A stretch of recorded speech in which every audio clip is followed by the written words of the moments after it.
நண்பா தளபதி தொண்டர்கள் எல்லாத்துக்குமே வணக்கம். நேத்து ரஞ்சித் பேசின பேச்சுக்கு கண்டிப்பா ஒரு செருப்படி, கண்டிப்பா ஒரு பதிலடி வரும் அப்படின்னு நினைச்சிட்டு இருந்தேன். ஆனா அது இவ்வளவு ஃபாஸ்டா வரும் அப்படின்னு யாருமே எக்ஸ்பெக்ட் பண்ணல. பொதுவாகவே நம்ம தளபதி விஜய் பத்தி யார் தப்பா பேசுறாலும் கர்மா வச்சு செய்யும். அப்படிதான் பல பேருக்கு நடந்திருக்கு. தளபதி கிட்ட மோதி மண்ணை கவியிருக்காங்க. அதாவது 2 நாளைக்கு முன்னாடி ரஞ்சித் நம்ம தளபதி விஜயும் தமிழக வெற்றி கழகத்தையும் கடுமையாக விமர்சனம் பண்ணியிருந்தார். அது மட்டும் கிடையாது, தாவைக்கால 8 தலித் அமைச்சர்கள் இருக்காங்க. ஆனா அவங்க என்ன பண்றாங்கன்னு தெரியல. முதல்ல அவங்க தலித்தானே தெரியல. அவங்களால எங்களுக்கு எந்த ஒரு பிரோஜனமும் கிடையாது அப்படின்னு சொல்லிட்டு, ஆனா வன்னியர் மட்டும் முட்டு கொடுத்தாரு. ஏன்னா திருமாவளவன் கட்சின்றதால வன்னியரசு அண்ணன் மட்டும் நல்லா பண்றாரு, மத்த தாவேக்கா எம்எல்ஏ யாருமே பண்ணல அப்படின்ற மாதிரி பேசியிருந்தாரு. அது மட்டும் கிடையாது, ராஜ்மோகன் அமைச்சர் ராஜ்மோகன் ரொம்ப கடுமையா பேசியிருந்தாரு. எழும்பூர்ல என்னன்னா, ராஜ்மோகன் முதல்ல தலித்தான்றதே எங்களுக்கு தெரியாது, நீங்க சொல்லிதான் எனக்கு தெரியும். அது மட்டும் கிடையாது, அவர் தலித் பிரச்சனைகளுக்கு என்ன குரல் கொடுத்திருக்காரு அப்படின்னு பேசி வச்சுட்டு போயிருந்தாரு. அதன் பிறகு இந்த ஆளை போட்டு சோசியல் மீடியால போலன்னு பொழந்துட்டு இருந்தாங்க. நீட் தேர்வு ஸ்டூடெண்ட்டுக்கு ஆதரவா போராடிட்டு இருக்கேன், மக்களுக்காக நான் போராடுறேன் அப்படின்னு உருட்டிட்டு இருக்க ஒரே ஆளு இவன் தான். ஏன்னா அப்பையில இருந்தே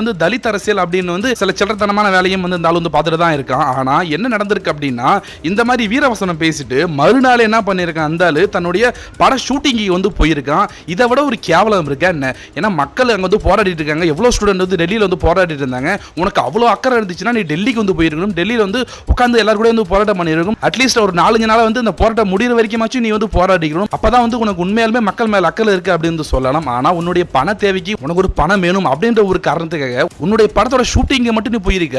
இன்னைக்கு எல்லா ப்ரூஃபையும் எடுத்து போட்டு தளபதியோட விர்ச்சுவல் வைரஸ் இந்த ஆளை போட்டு பொலன்னு பொழந்துட்டு இருக்காங்க.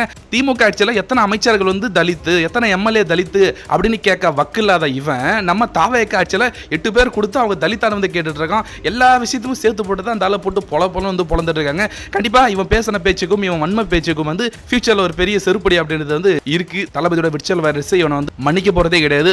இந்த ரஞ்சித் இருக்கானே, இவனை பத்தி என்ன நினைக்கிறீங்கன்றத கமெண்ட்ஸ்ல சொல்லுங்க. சப்ஸ்கிரைப் பண்ணாதவங்க சப்ஸ்கிரைப் பண்ணுங்க. தேங்க்யூ.